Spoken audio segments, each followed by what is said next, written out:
Bonjour, bienvenue dans la série sur les vecteurs. Alors, nous avons vu donc les vecteurs réciproques EK d'une base EI. Et nous allons montrer que ces vecteurs réciproques sont linéairement indépendants. Pour ça, il faut montrer qu'une combinaison linéaire lambda I EK lambda K EK et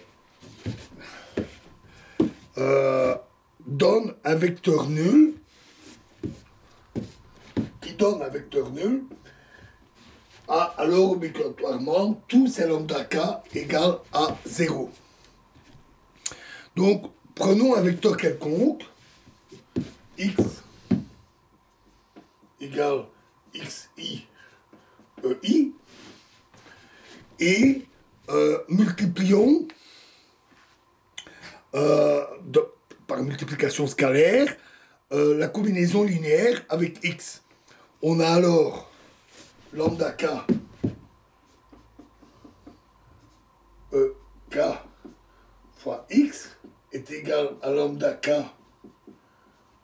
ek fois xi ei, c'est encore égal à lambda k xi ek ei. Par définition, c'est lambda k xi delta ik, ou encore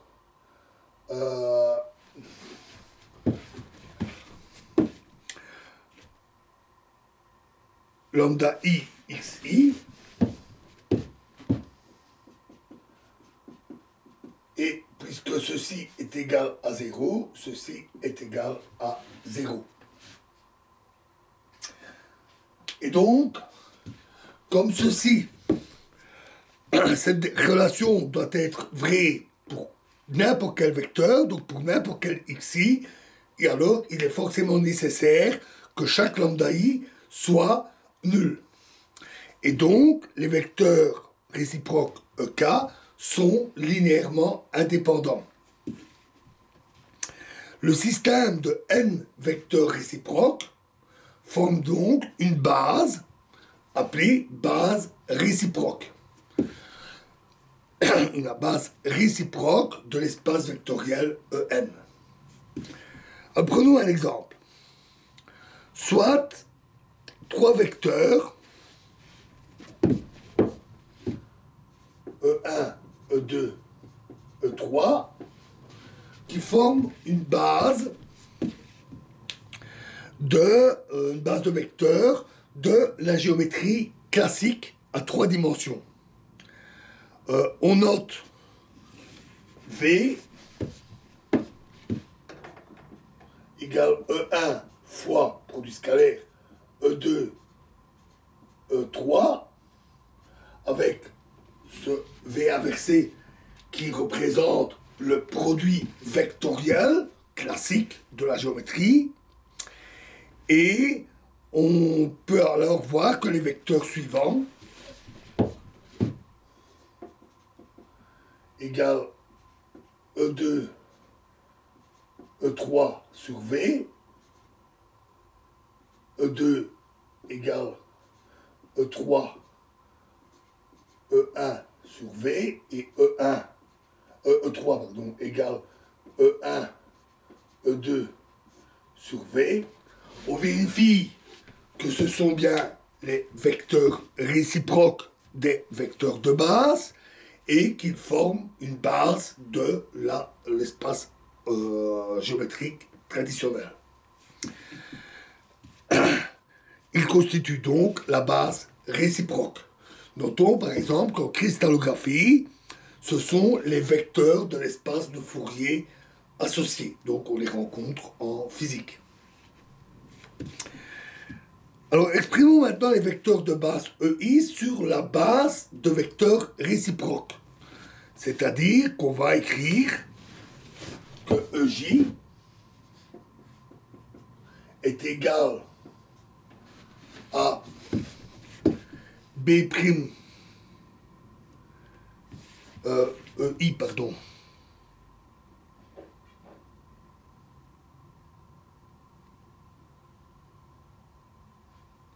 EI, peu importe le dessin, EI égale B'KI fois EK. Où les B'KI sont certains coefficients qui expriment le vecteur de base sur la base réciproque. Multiplions par le vecteur E de base EJ. On va donc avoir EJ fois EI est égal à GIJ par définition,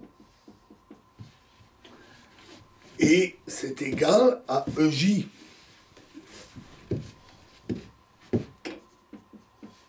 fois B'KI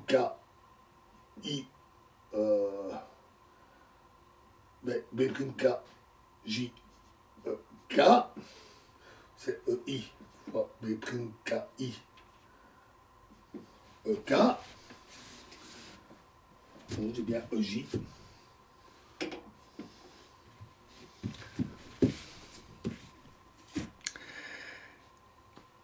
C'est-à-dire encore B'KJ fois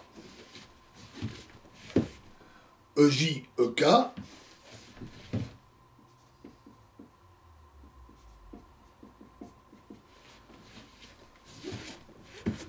ça c'est un vecteur de base, c'est-à-dire B'KJ fois delta KJ,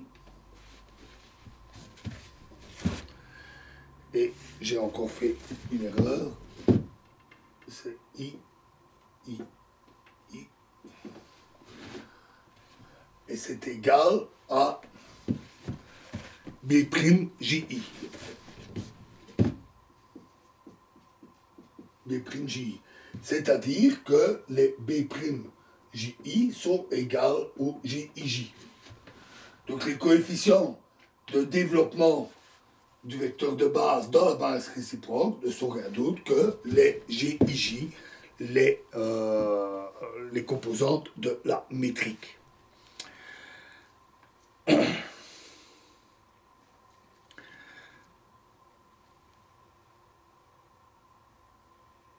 Notons que ces équations sont tout à fait analogues à celles qui relient les composantes covariantes et contravariantes que nous avons vues. Et donc, en résolvant ce système d'équations, on obtient de la même manière qu'on avait vu pour les composantes que EK égale à GIK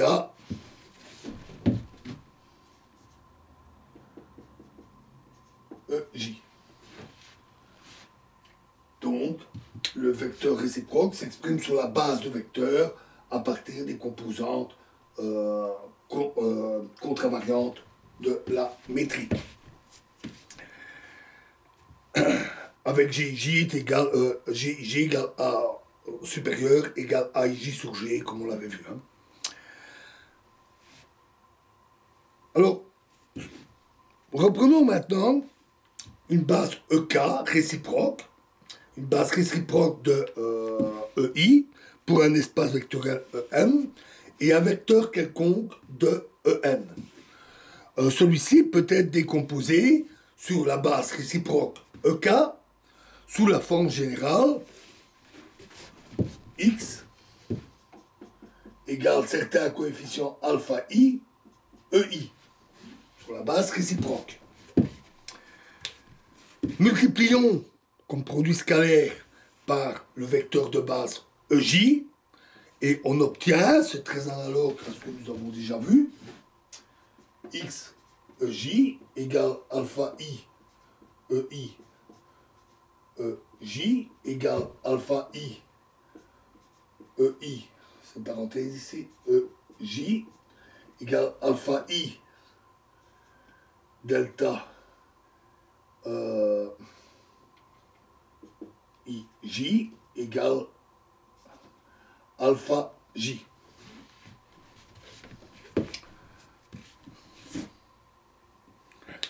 Donc, les composantes du vecteur x par rapport à la base EI, la base normale, sont données par xj. C'est les composantes covariantes sont données par EJ. Et donc, on peut identifier les xj et les alpha j.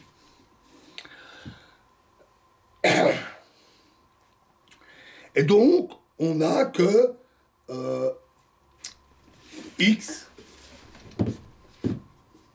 est égal à xi ei sur la base réciproque, à comparer au cas sur la base normale, composante contravariante, composante covariante.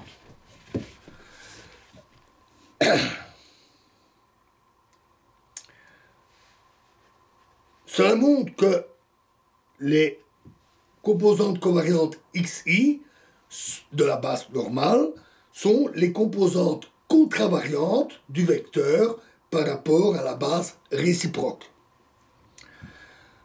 Alors on peut considérer maintenant la décomposition de x sur la base normale EI.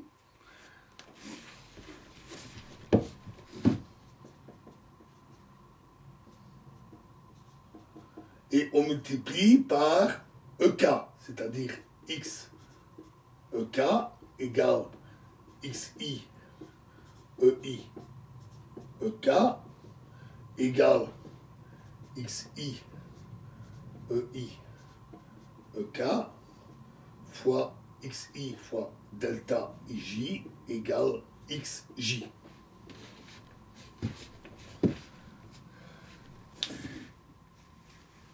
La quantité x fois EK, c'est la composante covariante de x par rapport à la base réciproque.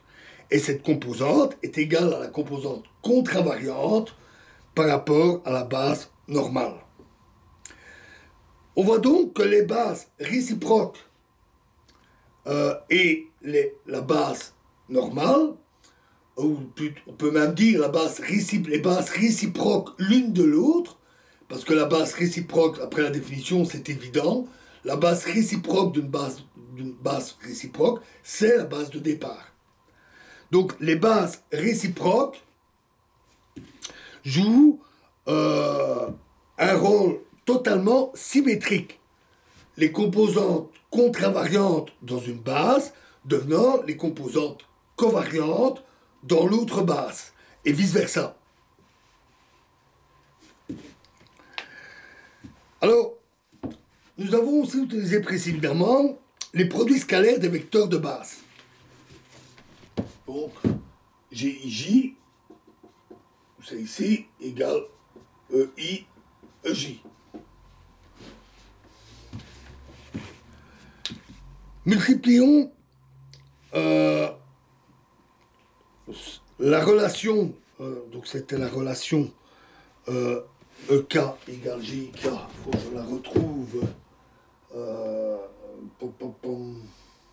Voilà, cette relation-ci, multiplions-la comme produit scalaire par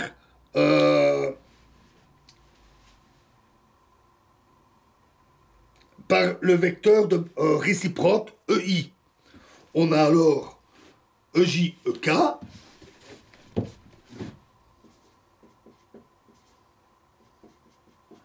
est égal à GIK EJ fois EK, c'est-à-dire GIK EJ EK, c'est-à-dire encore GIK delta J. Ici, il y a une erreur, c'est GJK, donc c'est GJK delta JK, c'est-à-dire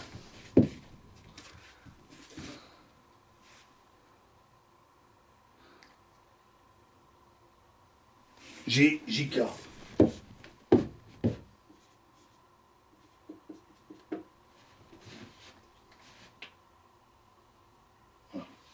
Donc GJK, et donc pour un cas fixé, Les quantités GJK avec les indices supérieurs sont donc les composantes contravariantes du vecteur EK dans la base de départ.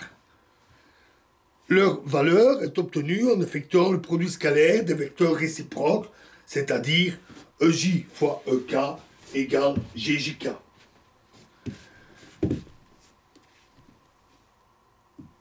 Alors, voyons maintenant les changements de base. Alors, soit une base EI et une base E'I.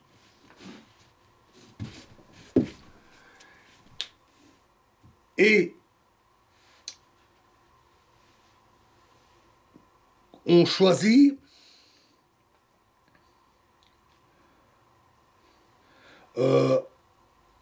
cette base, cette nouvelle base, comme étant la base réciproque. C'est-à-dire E'K égale EK, avec K supérieur. Donc, on veut voir comment se fait le changement de base. Les formules de changement de base s'écrivent EI est égal à B'Ki sur EK fois EK, donc la base réciproque, ici, et E'K